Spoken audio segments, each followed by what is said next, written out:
கருப்பு தாடி, நெருப்பு குரல், வெள்ளை உடை, பிள்ளை மனம், மெலிந்த தேகம், தெளிந்த பேச்சு, இருந்தால் திருச்சி, இவர் எழுந்தால் எழுச்சி. எங்கள் வணக்கத்திற்குரிய திருச்சி சிவா அவர்களே, வாருங்கள், உங்கள் தலைமை உரையை தாருங்கள். சிறப்பு பாராட்டுரை வழங்குவதற்கு வருகை தந்திருக்கின்ற என்னுடைய நெஞ்சம் நிறைந்த தமிழ் மக்களின் உள்ளமெல்லாம் நிறைந்திருக்கின்ற கவிப்பேரரசு டாக்டர் பத்மஸ்ரீ வைரமுத்து அவர்களே, இந்த விழாவில் இங்கே உளப்பூர்வமாக எல்லா வகையான உரிமைகளோடும் தகுதியோடும் வாழ்த்துரையாற்றி அமர்ந்திருக்கின்ற தமிழ் மக்களுக்கு தான் வாழுகின்ற நாள் வரை உழைப்பேன் என்று உணர்வுபூர்வமாக உரையாற்றி இருக்கின்ற மெல்லிசை மன்னர் ஐயா MSV அவர்களே, பழம்பெரும் நடிகை என்பதை விட, குணச்சித்திர நடிகை என்று சொல்வதை விட, தனிப்பெரும் குரலுக்கு சொந்தக்காரராகிய வாழ்த்துரையாற்றி அமர்ந்திருக்கின்ற மரியாதைக்குரிய அம்மையார் MN ராஜம் அவர்களே, எங்கிருந்தாலும் வாழ்க என்ற குரல் எல்லா இடங்களிலும் எல்லா காலங்களிலும் ஒலிக்கும். அதில் AL ராகவனின் குரலும் இருக்கும். அவர் இங்கே வாழ்த்த வருகை தந்திருக்கின்றார். என்னுடைய பெருமரியாதைக்குரிய சகோதரர், பல பேருடைய உள்ளத்தில் குரலை கேட்கிற போதே அடையாளம் காணுகின்ற அளவிற்கு நிலைத்திருக்கின்ற அன்பிற்கினிய ராஜேஷ் அவர்களே, இங்கே யாரும் எதிர்பார்க்காத அளவிற்கு நீண்ட நேரம் தெளிவான கருத்துக்களை எடுத்து வைத்து வாழ்த்தி இருக்கின்ற நடிகை வெண்ணிற நிர்மலா அவர்களே, முன்னிலை பொறுப்பேற்றிருக்கின்ற அண்ணன் டாக்டர் VKN கண்ணப்பன் அவர்களே, டாக்டர் அஷ்ரப் அவர்களே, அருட்சகோதரி மார்கரெட் அவர்களே, வரவேற்புரை ஆற்றிய காட்டூர் மகாலிங்கம் அவர்களே, சாதக பறவை சங்கர் அவர்களே, வருகை தந்து சிறப்பித்திருக்கின்ற திருச்சி வாழ் பெரியோர்களே, தாய்மார்களே, உங்கள் அனைவருக்கும் வணக்கம். பாராட்டினை பெற்று இந்த இடத்தில் நாயகியாக அமர்ந்திருக்கின்ற, அவருடைய குரலுக்கு இன்னமும் இந்த தமிழ் உலகம் கட்டுப்பட்டு கிடக்கிறது என்பதை நிலைநிறுத்தி இருக்கின்ற பத்மபூஷன் அம்மையார் திருமதி P. சுசீலா அவர்கள் தொடர்ந்து இங்கே இன்னிசை நிகழ்ச்சி வழங்க இருக்கிறார். நான் அதை உங்களுக்கு தெரிவித்தாக வேண்டும். அவர் மகிழ்ச்சியோடு இருக்கிறாரோ இல்லையோ, நான் நெகிழ்ச்சியோடு இங்கே நின்று கொண்டிருக்கின்றேன். நான் சொல்லப் போகின்ற செய்திகளுக்கு அவருடைய சிறப்புகளை பாராட்டுகளை சொல்வதற்கு முன்பாக இந்த நிகழ்ச்சி ஏன் அமைந்தது என்பதை சொல்லியாக வேண்டும். அவருடைய குரல் நம் அனைவரையும் வசப்படுத்தி இருக்கிறது, மாற்றமில்லை. நான் ஒரு கூட்டத்தில் சொன்னேன், விவரம் தெரியாத வயதில் என் தாயார் என்னை தாலாட்டு பாடி தூங்க வைத்திருக்கலாம், ஆனால் வளர்ந்ததற்கு பின்னாலும் ஓய்வில்லாத நாட்களில் எங்களை உறங்க வைப்பது அம்மா உங்கள் குரல் தானே என்று சொன்னார்.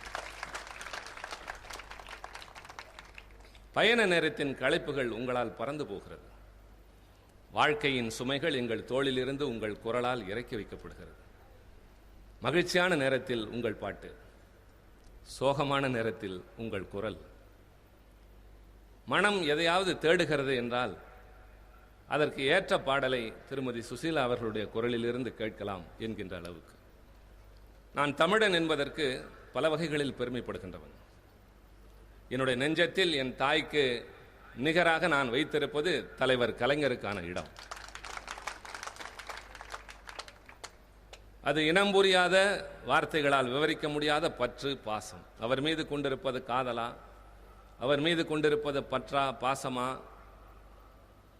அவரிடமிருந்து கற்றுக்கொண்டவை ஏராளம். எங்களுடைய பணி முழு நேர அரசியல் பணி. அத்தோடு நின்று விடாமல் இலக்கியத்தில், கலையில் ஆர்வம் செலுத்த வேண்டும், பொது வாழ்க்கையில் ஈடுபட்டவர்கள் என்கின்ற இலக்கணத்தை தலைவர் கலைஞரிடம் நான் கற்றுக்கொண்டவன்.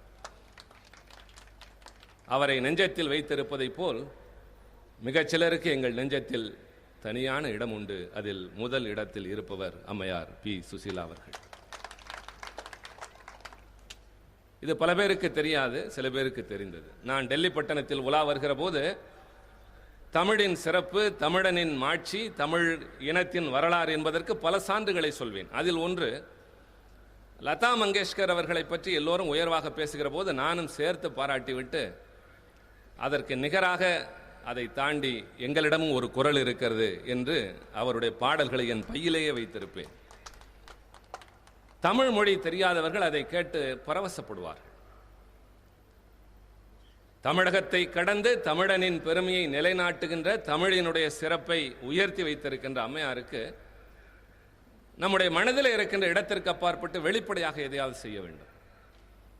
சலங்கை ஒலி படத்தில் ஒரு காட்சி, அந்த காட்சியிலே ஒரு பாராட்டு விழா நடைபெறும். அதில் சொல்லுகின்ற வசனம் என் மனதில் இடம்பெற்றது. ஒரு மனிதன் வாழ்கிற போதே அந்த மனிதன் எவ்வளவு பேருடைய இதயத்தில் இடம்பெற்றிருக்கிறார், எந்த அளவிற்கு பலருடைய மனதை ஆட்சி புரிகிறார் என்பதை அவர்கள் வாழ்த்தி காதார கேட்கின்ற வாய்ப்பு எல்லோருக்கும் கிடைப்பது இல்லை.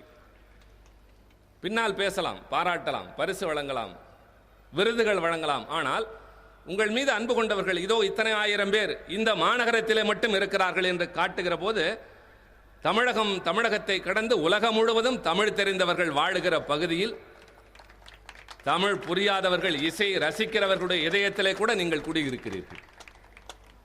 ஒரு நிகழ்ச்சிக்கு நான் கலந்து கொள்ள சேர்ந்திருந்தேன், அவருடைய இசை நிகழ்ச்சி. நான் வேதனையோடு சொன்னேன், அவருக்கு ஏற்ற கூட்டமாக அது இல்லை. நான் வேண்டி விரும்பி கேட்டுக்கொண்டேன், அம்மா உங்களுடைய தகுதியும் உங்கள் உயரமும் ரொம்ப அதிகம், தயவுசெய்து இது போன்ற இடங்களுக்கு இனிமேல் வராதீர்கள் என்று சொல்லிவிட்டு சொன்னேன். இது வெறும் வாய் வார்த்தை அல்ல. திருச்சி மாநகரத்தில் நீங்கள் பார்த்து பரவசப்படக்கூடிய, காலமெல்லாம் உங்கள் மனதில் நிலைத்திருக்கக்கூடிய ஒரு நிகழ்ச்சியை நான் நடத்தி காட்டுகிறேன் என்று சொன்னேன். அவருடைய பிறந்த நாளைக்கு அதை நடத்தலாம் என்ற விருப்பம் இருந்தது. பல்வேறு காரணங்களினால் அது தள்ளிக்கொண்டே போனது. இப்போதுதான் நான் முக்கியமானதை சொல்ல வேண்டும். ஒரு நாள் தமிழக முதல்வர் தலைவர் கலைஞர் டெல்லிக்கு வந்திருந்தார்.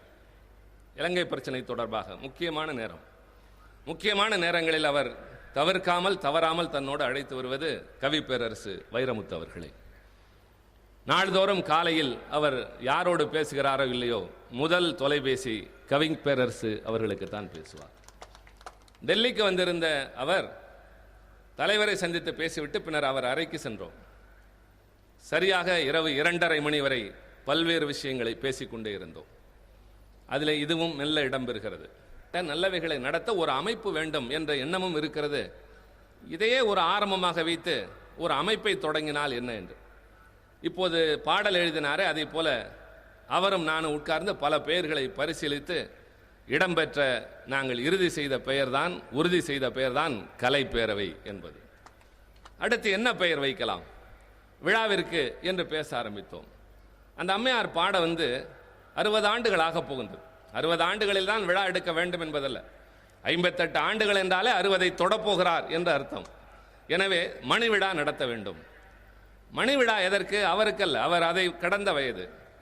அவருடைய குரலுக்கு, அவருடைய பாடலுக்கு மணி விழா என்ற பெயரில் தான் குயில் பாட்டுக்கு மணி விழா என்ற தலைப்பு. அடுத்து பத்மபூஷன் திருமதி பி. சுசீலாவுக்கு பாராட்டு விழா. இது அமைந்து விட்டது. நாங்கள் விருதாசலம் சேர்ந்து விட்டோம். ஊருக்கு வந்தாக வேண்டும். அடுத்த ஒரு நாள் இரவு நான் டெல்லியிலிருந்து அவர் வீட்டுக்கு போகிறேன். வீட்டிலே சிற்றுண்டி அறிந்துவிட்டு யார் யாரை அழைக்கலாம், அவர் கையில் ஒரு பட்டியல் இருக்கிறது, என் கையில் ஒரு பட்டியல் இருக்கிறது. நான் இதை சொல்லவில்லை, இது எனக்காக நான் தோன்றி எழுதியது. உங்கள் கையில் யார் யாரை எழுதி வைத்திருக்கிறீர்கள் பாருங்களேன் என்று சொன்னார். முதலில் நாங்கள் சொன்ன பெயர் திருமதி எம்.என். ராஜா. அவரும் அவருடைய தாளில் அதே பெயரை எழுதி வைத்திருந்தார். பின்னர் அவர் வருகிறார் என்றால், உயிர் வருகிற போது உடல் இல்லாமலா, உடல் வருகிற போது உயிர் இல்லாமலா, ஏஎல் ராகவனும் இருப்பார். அடுத்து அதிகம் பேர் வேண்டாம், சரியாக பேசுவதற்கு ஆள் வேண்டாம். பின்னர் சொன்னார், நான் கேட்டுவிட்டு சொல்கிறேன், மெல்லிசை மன்னர் இல்லாமல் இந்த நிகழ்ச்சி இல்லை. ஆனால் அவருடைய வேலைகள், அவருடைய உடல்நிலை கருதி நான் கேட்டுவிட்டு சொல்கிறேன், பின்னர் உறுதி செய்து கொள்ளலாம். பின்னர் பேசுகின்ற ஆட்கள் திரை உலகத்தில் மக்களுக்கு செய்திகளை கொண்டு கனமாக சேர்க்கிறவர் இன்றைக்கு யார் இருக்கிறார்கள் என்று யோசித்த போது எங்கள் மனதில் பட்டது நடிகர் ராஜேஷ் அவர்கள். திருமதி பி. சுசீலா அவர்கள் பாடிய, அதற்கு நடித்த நம்முடைய ஜெயந்தா அவர்கள் இங்கே சொன்னாரே, தொகுத்து வழங்கியவர், அதே போல இன்னமும் எப்படி இந்த நிறம் இவருக்கு என்று எல்லோரும் வியக்கின்ற அளவிற்கு நம்மிடையே உழவி கொண்டிருக்கின்ற வெண்ணிற ஆடை நிர்மலா அவர்களை நாங்கள் முடிவு செய்தோம். பின்னர் அப்படி என்று ஒவ்வொருவராக தொடர்பு கொண்டு உறுதி செய்தோம். MSV சொன்னதிலிருந்து நீங்கள் ஒன்றை தெரிந்து கொள்ளலாம். இந்த நிகழ்ச்சியை ஏற்பாடு செய்வதற்கு நான் மட்டும் காரணம் இல்லை, கவிஞர் எனக்கு பின்னால் இருந்திருக்கிறார் என்பதுதான் முக்கியமானது. அதனால்தான் அவர் தேதி கேட்டோம் என்று சொன்னபோது கவிஞர் என்னிடம் பேசினார் என்று 2 தடவை சொன்னார். நான் பேசவில்லை, நான் உறுதி செய்ததற்கு பின்னால் தான் பேசினேன். நான் கேட்டிருந்தால் ஒருவேளை மறுத்து இருக்கலாம், சூழ்நிலையை விளக்கி இருக்கலாம், வேறு காரணம் ஏதாவது இருந்திருக்கலாம். ஆனால் அவரை மறுக்க முடியாது.